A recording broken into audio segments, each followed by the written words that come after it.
The No-Mouth Menace. When I was in 5th grade, I was not a normal kid. I got dreams with creepy faces and weird sounds. It all came down to one dream. The most frightening dream I've ever dreamt. It started when I suddenly woke up within a dream, tied to hooks on a wall. I heard a single voice. It seemed like the voice was talking to itself, telling itself that I must die.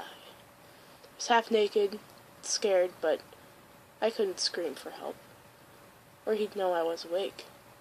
I started to try and force my hands out of the rope.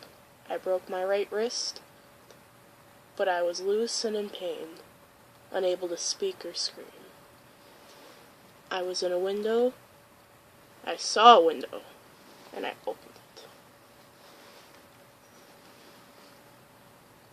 That, I know. When I get to, here, you're gonna start reading. No, okay. That's when I heard footsteps, and that voice stopped talking.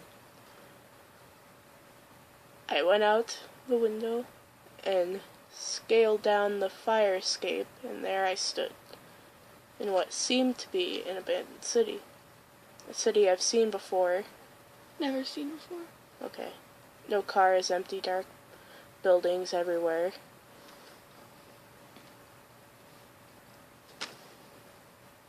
The sky was red and the street lights were on and flickering. That's when I heard the voice say, "Where is the boy?" And without looking back, I ran. I ran as fast as I could. I heard a glass break followed by, "There he is! Get him!" There he was, or should I say, they. I saw 3 creatures that looked like men, but their faces and body shapes were off. One was short, had a long neck and 3 eyes and a nose. His mouth was small, but he couldn't talk. The second one, the leader, was tall and slim. He had eyes blacker than black, or I thought they were eyes, but he had no mouth. Instead, he had a scar. That scar was a frowny face. He also had a nose. You can read whatever you want. Would you like to read? The third one was the one who could speak. He had no eyes, just a sense of smell and a wide mouth that reminded me of Venom from Spider-Man. I kept running. They ran after me. They ran like wolves hunting their prey. I don't know why, but I tried hiding. That's when a hand grabbed my leg and pulled me out of my hiding. The man with the eyes held me upside down, waiting for his friends. I punched him only to realize I used a broken hand.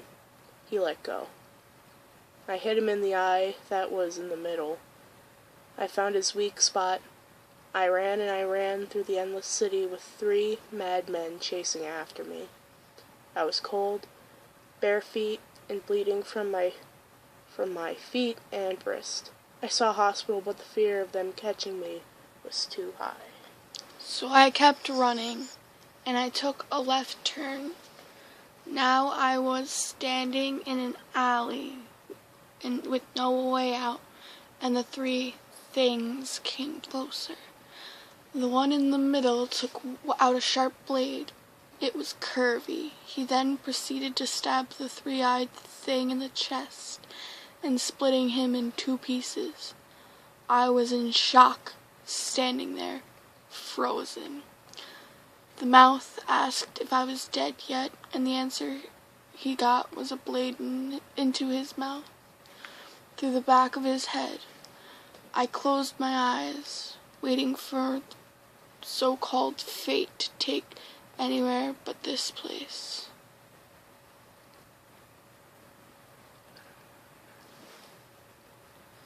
I opened my eyes. He wasn't there. His buddies were still dead, but he was gone. I had to figure out how to get out of the city. I ran, took a right. Suddenly I got blistering pain in my chest. I fell down. The blade was in my chest. I saw him, the frowny face. But his mouth Scar wasn't frowning, it was smiling. His black eyes were suddenly wider. I could feel them staring into my soul, carving a message in my brain. You are destined to die alone. I woke up sweaty and my right hand hurt. It was broken ever since. Ever since then, I've always felt Always felt he was near. waiting for me to be alone and vulnerable, so he could strike once again, but this time he'd finish the job. Dun, dun, dun. Okay.